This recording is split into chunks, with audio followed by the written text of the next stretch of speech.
ஐயா, என் பேர் பி.கே. கணேஷ் ரெட்டி, தமிழக விவசாயிகள் பாதுகாப்பு சங்கம் மாநில தொண்டராணி ஒருங்கிணைப்பாளர். இங்க நாங்க தாலுகா ஆபீஸ்ல வேலை இருந்துகிட்டு அப்படி சொல்லிட்டு நம்ம 3 பேர் விவசாயிங்க, மாவட்ட பொறுப்பாளர், ஒரு மாவட்ட துணை செயலர் 3 பேருமே அலுவலக உள்ளே நுழைஞ்சாரு. நாம இந்த பெரியவர் எல்லாமே தான் நாங்க பின்னாடியே வந்தோம். பின்னாடி வரும்போது மேல் குறையில இவங்க ஆத்மா திட்டம் அப்படி சொல்லி ஒரு மக்களை கொள்ளையடிக்கிறதுக்கு இந்த திட்டம் வச்சிருக்கிறது. ஆத்மால வரக்கூடிய திட்டங்கள் சலுகைகள் யாருக்குமே சேரதில்லை. அதுல போய் ஒரு மீட்டிங் போட்டு ஒரு 15 பேர் உறுப்பினர்களை வைத்துக்கொண்டு அவங்க அங்க பேசுறவங்க நம்ம விவசாயி உள்ள நுழைஞ்சா நீ வெளியில போய் வரக்கூடாது அப்படின்னு சொல்லி அநாகரிகமா அந்த பேசியிருக்காரு. ஒரு அம்மா அது கான்ட்ராக்ட் வேலை ஏதோ பீத்தில வேலை பாக்குறாரு. இப்படி இருக்கும்போது விவசாயிகளுக்காக வேலை பார்க்கிறாரா இல்ல இவர சுய நிதி போட்டு இங்க அலுவலகம் கட்டிருக்காரா? இவங்க சுய நிதியில மக்களுக்கு கொடுப்பாரா? அவங்க சுத்துறது வண்டிக்கு டீசல் எங்க உரிப்பணும், அவங்க வாங்கக்கூடிய சம்பளம் எங்க உரிப்பணும். ஆனா இங்க வரக்கூடிய மருந்துகள் எல்லாமே மருந்து கிடைக்க அப்படியே கண்ணுக்கு தெரியாமலே அப்படியே உள்ள போயிடுது.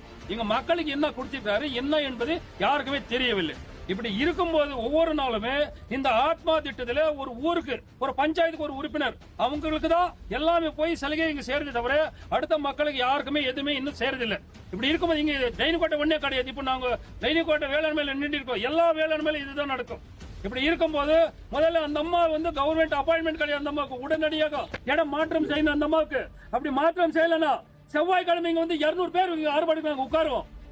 ஏடி பக்கத்துல உட்கார்ந்து இருக்காங்க. விவசாயிகள் வெளியில போகும்போது ஏடி மூச்சு எடுக்கல.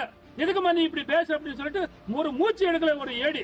அப்ப ஏடிக்கு எவ்வளவு பொங்கி இருக்கலாம்? இங்க இவங்க பள்ளியாடுகளை ஏடிக்கு எவ்வளவு பொங்கி இருக்கலாம்? இப்படி இருக்கும்போது உடனடியாக இந்த ஏடி அந்த அம்மாவை நான் ஒன்முறையாக நாங்க சங்கத்தின் மார்பாக கண்டிக்கின்றோம். இது இல்லாத அவங்க வேலை பார்க்கிறாரு. இதுவரை எந்த விவசாயி கிட்ட ஒரு அவங்க இந்த மாதிரி தவறு செய்யறாங்க ஒரு ரிப்போர்ட் நமக்கு வரல. அப்படி ஏவங்களுக்கு கொடுக்காத ஒரு பவர் அந்த அம்மாவுக்கு ஏடி கொடுத்திருக்காருன்னா காரணம் என்ன? இந்த ஏடி யார்? மக்களுக்காக செய்யறாங்க வேலை இல்ல பள்ளிக்காரர்கள் வேலை செய்யறாங்க? இப்படி இருக்கும்போது நம்ம சங்கத்தின் சார்பாக வன்முறையாக நாங்கள் கண்டிக்கின்றோம். அல்லது நடவடிக்கை எடுத்த அந்த அம்மாவை திங்கக்கிழமை ஆபீஸ் வந்தான செவ்வாய்க்கிழமை 200 பேர் நாங்க உட்கார்ந்து உறுதியா இருக்கு அப்படின்னு சொல்லிட்டு நம்ம சங்கத்தின் சார்பாக நாம தெரிவித்துக் கொள்கிறோம். இது கிடையாது, இங்க இருக்கக்கூடிய எல்லா விவசாயிகள் சார்பாக நாங்க தெரிவித்துக் கொள்றோம். யார் உங்களை திட்டினது? கீதா என்பது ஒரு லேடி இருக்கிறாரு இங்க. அந்த அம்மா தான் வெளியில போனி அப்படி சொல்லி அந்த அம்மா பிடெக்ல இதுல வேலை பார்க்கிற ஆத்மாக்காக நம்ம இருக்கிறது. அந்த அம்மாவுக்கு கவர்மெண்ட் அப்பாயின்மெண்ட் கிடையாது.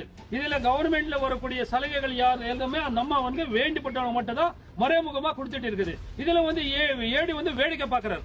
ஏடி அங்க பக்கத்துல இருக்கும் போது ஏன் அந்த விவசாயிகளை பேசும்போது ஏடி ஏன் அதுக்கு நடவடிக்கை எடுக்கல? அதுக்கு இல்லாத 15 பேர் விவசாயிகள் சொல்றாங்க இல்லையா, 15 பேர் உள்ள உறுப்பினர் உட்கார்ந்து இருந்தாரு. என்ன செஞ்சுட்டு அந்த விவசாயி வெளியில போகும்போது இவங்க ஏன் வெளியில வரல? அப்ப இந்த 15 பேர் தான் இந்த வேளாண்மையில ஆத்மால உறுப்பினர்கள் வரக்கூடிய சலுகைகள் எல்லாம் அவருக்கு தான் வரும் அப்படின்னு சொல்லி நம்ம மாண்புமிகு தமிழக முதலமைச்சர் ஏதாவது உத்தரவு போட்டிருக்கா இவங்களுக்கு மட்டும் கொடுக்கணும் அப்படின்னு சொல்லிட்டு